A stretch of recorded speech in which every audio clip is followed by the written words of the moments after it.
Hello guys, നമ്മളിന്ന് എൻ്റെ തറവാടും വരെയാണിത്. അപ്പോൾ ഞാൻ തറവാട്ടും വരേൻ്റെ ഇവിടേക്ക് ഇങ്ങനെ പോണേ. തറവാട്ടും വരേൻ്റെ ഇവിടെ അടുത്തൊരു ചെറിയൊരു ഇടമായി, വെള്ളം ഒലിക്കുന്നില്ല. 2 ദിവസം മുന്നേ ഒലിച്ചിരുന്ന് വീഡിയോ എടുക്കാൻ എനിക്ക് പറ്റില്ല. ഇവിടെ ഉണ്ടായിട്ടുണ്ടായിരുന്നില്ല. ഇതാണ് ഇടയി ഗൈസ്. ഇവിടെ അങ്ങോട്ട് ദൂരൊക്കെ ഉണ്ട്. ഇവിടെ ഞങ്ങൾ കളിക്കാറില്ല. ഞങ്ങൾ അവിടെ കുറേ അതിൽക്കൂടെ പോയാൽ എത്തും. പക്ഷേ അതിൽക്കൂടെ തോനെ പോകാണ്ട്. അങ്ങനെ അവിടെ പോയിട്ട് ചേറ് കെട്ടി കളിക്കലാണ് ഞങ്ങൾ പതിവ് ചെയ്ത്.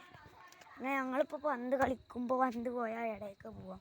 അവിടെ വൃത്തിക്ക് ജസ്റ്റൊന്നുമല്ല, സെറ്റ് സ്ഥലമാണ്, കുഴപ്പമൊന്നുമില്ല. അങ്ങനെ പോക്ക്. അപ്പോൾ ഗൈസ്, നമുക്ക് അടുത്തൊരു വീഡിയോ കാണാം. ഈ ബ്രസീൽ വേൾഡ് വ്ളോഗ്സ് എല്ലാവരും ഷെയർ സബ്സ്ക്രൈബും ചെയ്തണം. അപ്പോൾ നമുക്ക് അടുത്ത വീഡിയോ കാണാം. Tata, bye bye.